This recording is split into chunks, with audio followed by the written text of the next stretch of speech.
मैं देविंदर सिंह चावला। आज मैं फिर आपके सामने आया हूँ एक नया वीडियो लेके।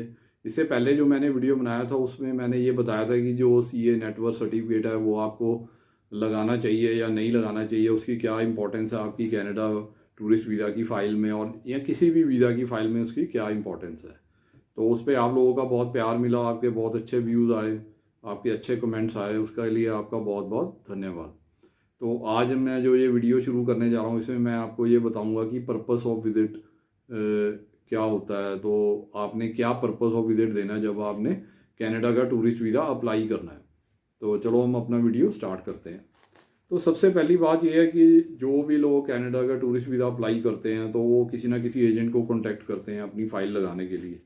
तो उसमें क्या है कि आपको ये कहा जाता है कि आपको पर्पस ऑफ विज़िट बताना होता है कि किस काम के लिए आप कनाडा जा रहे हैं।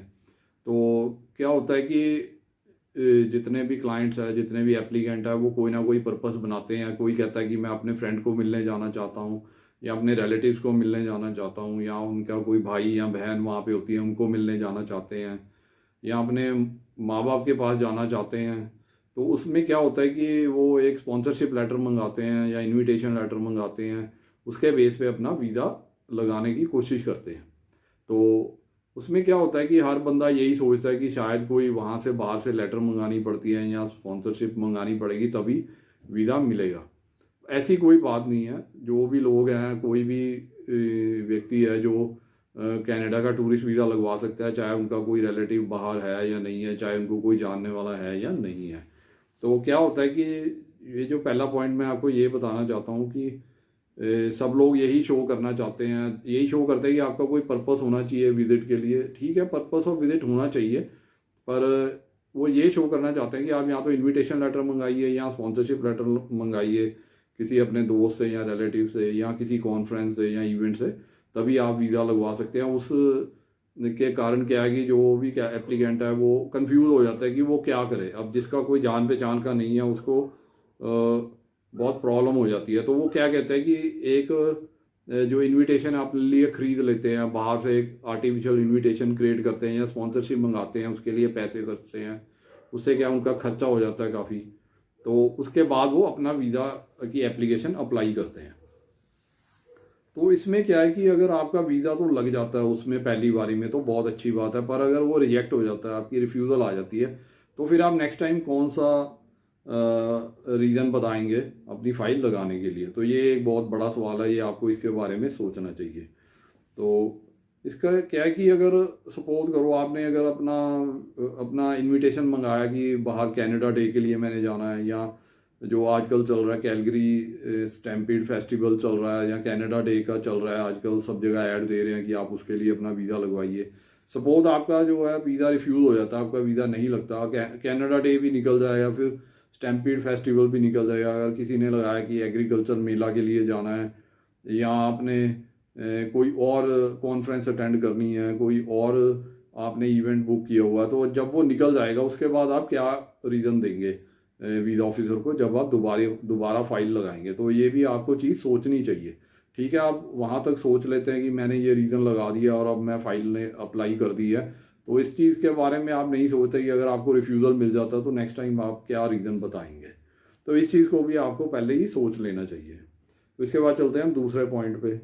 दूसरा पॉइंट ये है कि एक बात ये है कि देखिए कनाडा में जो इस चीज़ को जो है, ये पर्पस ऑफ विजिट को बहुत ज़्यादा हाईलाइट किया जाता है। तो हाईलाइट क्यों किया जाता है कि जो, क्योंकि जो भी एजेंट है, जो कंसल्टेंट है, मैं ये नहीं कहता कि सब एजेंट या कंसल्टेंट है वो गलत बोलते हैं। देखो पर्पस ऑफ विजिट तो चाहिए, ये तो चाहिए ही, पर आप पर्पस ऑफ विजिट आप सोच के लगाइए कि कौन सा लगाना है पर्पस ऑफ विजिट। अगर आप क्रिसमस डे का लगाते हैं तो अगर जब क्रिसमस डे निकल जाएगा तो उसके बाद आप क्या करेंगे, क्या रीज़न देंगे वहाँ जाने के लिए। अगर आप कोई बर्थडे का रीज़न लगाता है या कोई मैरिज का रीज़न लगाता है, अगर आपको वीज़ा नहीं मिलता तो उस वक्त आप क्या रीज़न लगाएंगे दोबारा आप जब री अप्लाई करेंगे। तो इस चीज़ को भी आप सोच लीजिए, पहले ही सोच लीजिए। उसके बाद आप अपना कोई पर्पस ऑफ विजिट है जो उसके हिसाब से तय कीजिए, उसके हिसाब से फाइल लगाइए। तो मैं हमेशा जो भी व्यक्ति मेरे पास आता है या मेरे को फ़ोन करता है, तो मैं उसको कभी भी ये चीज़ इनकरेज नहीं करता कि आप इनविटेशन ख़रीद के लगाइए, या आप कोई स्पेशल ओकेजन या स्पेशल इवेंट पे आप अपना विजिटर वीज़ा लगवाइए। मैं कभी भी ये चीज़ नहीं कहता। अगर किसी को ज़्यादा शौक है किसी इवेंट पे जाने का तो वो अपनी मर्ज़ी है उसकी, वो अपनी इनविटेशन मंगा के अपने आप करना चाहता है तो बहुत अच्छी बात है, पर मैं कभी भी ये चीज़ रिकमेंड नहीं करता। अब हम चलते हैं तीसरे पॉइंट पे, जिसमें मैं आपको बताऊंगा कि आपको कौन सा रीज़न रखना चाहिए, कौन सा पर्पस ऑफ विजिट रखना चाहिए। अब मैंने ये जो सिचुएशन आपसे अभी डिस्कस की है, आप अपने आप ठंडे दिमाग से सोचिए कि अगर आपका वीज़ा रिफ्यूज़ हो जाता है तो उसके बाद आप कौन सा रीज़न लगाएंगे। क्योंकि आपने पहले रीज़न लगा दिया कि मैंने बर्थडे पे जाना, तो क्या आप उसके बाद कनाडा नहीं जाना चाहेंगे? अगर आप वो जिसके बाद आपने जाना उसका बर्थडे जब निकल जाएगा या जब क्रिसमस डे निकल जाएगा उसके बाद आप नहीं जाना चाहेंगे? देखिए, आप फिर भी कनाडा जाना चाहेंगे। अगर आप फिर दोबारा फाइल लगाएंगे और नया रीज़न उसमें लिखेंगे तो वीज़ा ऑफिसर सोचेगा कि ये बहुत डेस्परेट है, इसको बहुत जल्दी है कि मैं कनाडा पहुंच जाऊं, किसी ना किसी तरीके से अलग अलग रीज़न दे के ये ट्राई कर रहा है। तो उससे क्या है कि आपकी जो केस है वो वीक हो जाता है, तो आपको फिर दोबारा रिफ्यूज़ल मिल जाएगी। तो इसलिए आप ऐसा रीज़न ढूंढिए, ऐसा पर्पस ऑफ विजिट लगाइए जिससे कभी भी वीज़ा ऑफिसर के मन में ये ना आए कि ये बंदा डेस्परेट है, इसको जल्दी लगी हुई है या ये जाना चाहता है किसी ना किसी तरीके से। तो ऐसा रीज़न आपने कभी भी सिलेक्ट नहीं करना। तो अब मैं तीसरे पॉइंट में आपको यही बताऊंगा कि आपको कैसा रीज़न लिखना चाहिए। देखिए, अब ये जो पहले जो रीज़न मैंने डिस्कस किया ये आम मार्केट में चल रहे हैं, उसके बेस पे लोग अपना वीज़ा लगाते हैं और अपनी फ़ाइल लगाते हैं। तो काफ़ी लोगों को रिजेक्शन भी फेस करनी पड़ती है, रिफ्यूज़ल भी फेस करनी पड़ती है। रिफ्यूज़ल के बाद क्या होता है, वो दोबारा फिर फाइल लगाते हैं एक नया रीज़न बना के, वो भी वैसा ही रीज़न होता है जो पहले बनाया होता है, वैसा ही एक रीज़न और बना के लगा देते हैं, तो उससे फिर आपको रिफ्यूज़ल मिल जाती है। देखिए, हमें वो रीज़न लगाना है जो आप बार बार लगा सकें और जिसके ऊपर अगर आपको 2 बारी 3 बारी रिफ्यूज़ल भी मिल जाए तब भी आप उस रीज़न को लगा सके दोबारा, ताकि वीज़ा ऑफिसर को कभी ये ना लगे कि आप हमेशा चेंज करके रीज़न, नए नए रीज़न बना के आप फाइल लगा रहे हैं। तो उससे क्या है कि वीज़ा ऑफिसर को शक हो जाता है कि आप किसी ना किसी तरीके से बाय हुक और क्रूक कनाडा जाना चाहते हैं और आपका मकसद कुछ और है। आपका मकसद वहाँ पे टूरिस्ट वीज़ा पे जाना नहीं है, आपका मकसद वहाँ पे सेटल होना है। तो उससे उसके कारण आपको कभी भी वीज़ा ऑफिसर आपको वीज़ा ग्रांट नहीं करेगा। तो अब मैं थर्ड पॉइंट में आपको ये रीज़न एक बताने चाह रहा हूँ जो आप यूज़ कर सकते हैं, जिससे आपको अगर रिफ्यूज़ल भी मिलेगी तो आप दोबारा भी अपनी फ़ाइल लगा सकेंगे। तो जो थर्ड रीज़न मैं बताने जा रहा हूँ, जो मैं हर एक को रिकमेंड करता हूँ कि आप अपना पर्पस ऑफ विजिट हमेशा टूरिज़्म रखिए। Tourism is the major purpose of visit. तो आप अपना जो पर्पस ऑफ विजिट, चाहे आपने दोस्त को मिलने जाना है, चाहे आपने किसी रिश्तेदार को मिलने जाना है, चाहे आपने कोई भी इस तरह का पर्पस है, आप अपने भाई बहन से मिलने जाना चाहते हैं, पर आप अपना पर्पस ऑफ विजिट है वो टूरिज़्म रखिए कि मैं घूमने फिरने जा रहा हूँ। वो ठीक है, मैं उसके साथ अपने रिश्तेदारों को भी मिलूंगा, अपने भाई बहन को भी मिलूंगा, अपने फ्रेंड्स को भी मिलूंगा, वो उसके साथ ऐड कीजिए। तो टूरिज़्म जो एक ऐसा पर्पस है कि उसको जो वीज़ा ऑफिसर है कभी भी मना नहीं कर सकता। इसलिए नहीं मना कर सकता क्योंकि ये यही सबसे अच्छा रीज़न है, क्योंकि अगर आपका वीज़ा रिफ्यूज़ भी हो जाएगा तो फिर दोबारा आप उसको टूरिज़्म के बेस पे फिर लगा सकते हैं। देखिए, अगर आप गर्मियों में जाना चाहते हैं तो आप गर्मियों का वेदर वहाँ पे इंजॉय करना चाहते हैं, आप इसके कारण टूरिज़्म के लिए वहाँ पे घूमना चाहते हैं, इसलिए आप जा सकते हैं। अगर आप सर्दियों में लगाते हैं तो तब भी इवेंट तो होते ही रहेंगे, तो as a tourist, as a घूमने फिरने आप जाएंगे तो आप सारे इवेंट भी अटेंड कर सकते हैं और आप ये भी शो कर सकते हैं कि मैं सिर्फ घूमने फिरने ही जाना चाहता हूँ। चाहे आप सर्दियों में जाए, चाहे आप समर टाइम में जाइए, चाहे आप गर्मियों में जाइए, क्योंकि हर वक्त मौसम अलग होता है, अलग वहाँ की ब्यूटी होती है, तो उसको आप देखना चाहते हैं। तो इसलिए आपका जो पर्पस है हमेशा खुला रहेगा।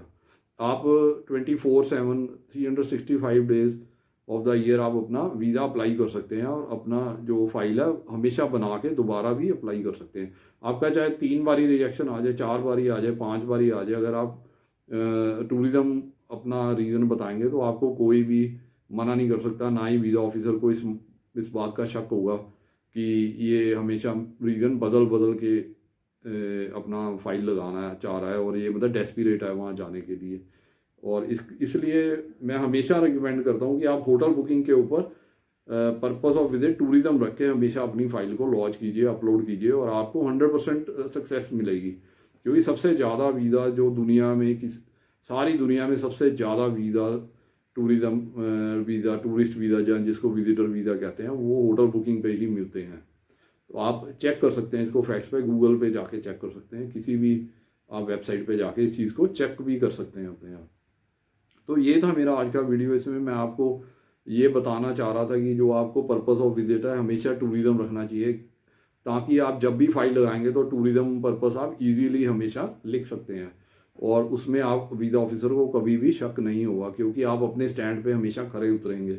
पर आप अगर कोई और रीज़न बताएंगे तो आप हर बारी वो रीज़न नहीं लिख सकते, इसके कारण आपका रीज़न चेंज हो जाएगा। तो वीज़ा ऑफिसर सोचेगा कि इसको कुछ जल्दी पड़ी होगी, किसी तरह इसको वीज़ा मिल जाए, वो आपकी डेस्पिरेशन शो करेगा, तो आपका वीज़ा बार बार रिजेक्ट होगा। तो यही चीज़ मैं आपको ये समझाना चाहता हूँ। उम्मीद करता हूँ कि आपको मेरी वीडियो पसंद आई होगी। इसमें आपको कुछ क्वेश्चंस का आंसर मिला होगा, आपके डाउट्स क्लियर हो गए होंगे, और कुछ नई बातों का भी पता लगा होगा। अगर आपको मेरी वीडियो पसंद आई है तो आप अपने फ्रेंड्स, फैमिली मेम्बर और रिलेटिव्स के साथ इसको शेयर कीजिए। ज़्यादा से ज़्यादा इस वीडियो को शेयर कीजिए। हो सकता है कि और लोगों को इस वीडियो की ज़्यादा ज़रूरत हो, उनको इस वीडियो से शायद फ़ायदा हो, ज़्यादा फ़ायदा हो सके आपसे। तो इसलिए मैं हमेशा बोलता हूँ कि आप इस वीडियो को शेयर कीजिए, जितना ज़्यादा हो सकता है आप शेयर कीजिए। इसके अलावा अगर आप मेरे वीडियो पे आज पहली बारी आए हैं, पहली बारी मेरा वीडियो देख रहे हैं, तो आप मेरे चैनल को सब्सक्राइब कर दीजिए, और उसके बाद जो बेल आइकन आता है उसको भी आप दबा दीजिए या प्रेस कर दीजिए, ताकि आपको मेरी नई वीडियोस की जो नोटिफिकेशन है और इन्फॉर्मेशन है टाइम टू टाइम मिल सके, और आपको सबसे पहले मिले। तो इसके बाद जो अगर आपके मन में अभी भी कोई क्वेश्चन है, अभी भी कोई डाउट है, तो आप मेरे को अपना जो क्वेश्चन है, ये जो मोबाइल नंबर आ रहा है स्क्रीन पे, इस पर फ़ोन करके आप मेरे से उसका आंसर ले सकते हैं, और अपना डाउट कोई भी है वो क्लियर कर सकते हैं। इसके अलावा अगर कोई क्वेश्चन आप मेरे इस वीडियो के कमेंट सेक्शन में डालोगे तो मैं उसका आंसर भी आपको ज़रूर दूंगा। इसके बाद मैं आपको बताना चाहता हूँ, जैसे मैं हर अपने वीडियो पे बताता हूँ कि मैंने आपके लिए ये बुक लिखी है, जिसमें मैंने सारे आपको डॉक्यूमेंट्स बताए हुए हैं कि कौन कौन से डॉक्यूमेंट लगाने हैं, और उनका स्पेसिमन भी दिया हुआ है, सैंपल सारा कुछ दिया हुआ है, जिसको आप देख के अपने आप अपनी फाइल बना सकते हैं। किसी एजेंट या कंसल्टेंट के पास जाने की ज़रूरत नहीं है। इस बुक की कीमत है सिर्फ 450 रुपये, 450 रुपीज़ ओनली, जो आप मुझे पेटीएम या बैंक ट्रांसफ़र से या गूगल पे से भी भेज सकते हैं। और जैसे ही आपकी पेमेंट मुझे मिलेगी तो मैं आपको ये जो बुक है आपको आपके एड्रेस पे कोरियर या रजिस्टर्ड पार्सल के थ्रू भेज दूंगा। इसी तरह एक बुक मैंने ये भी लिखी है, जिसमें मैंने वर्क परमिट के बारे में बताया कि आप कनाडा का वर्क परमिट कैसे ले सकते हैं, कहाँ से जॉब अपनी ढूंढ सकते हैं, कैसे आप जॉब के लिए अप्लाई कर सकते हैं और LMIA के लिए अप्लाई कर सकते हैं। उसके बाद आपने अपना जो फाइल है कैसे बनानी है वर्क परमिट के लिए, कौन कौन से फॉर्म भरने हैं, कौन कौन से डॉक्यूमेंट लगाने हैं, और क्या क्या डिटेल्स जो आपको चाहिए पता होना चाहिए, वो इस बुक में सारी दी हुई है। इसकी कीमत भी सिर्फ 450 रुपये है, 450 रुपीज़ ओनली। ये भी आप मुझे गूगल पे या पेटीएम या बैंक ट्रांसफ़र के द्वारा भेज सकते हैं, और मैंने जो पेटीएम और गूगल पे नंबर है नीचे डिस्क्रिप्शन में दिया हुआ, आप वहाँ पे पेमेंट करके मुझे जैसे ही इन्फॉर्म करेंगे मैं आपको आपके एड्रेस पे ये बुक कोरियर या रजिस्टर्ड पार्सल के द्वारा भेज दूँगा।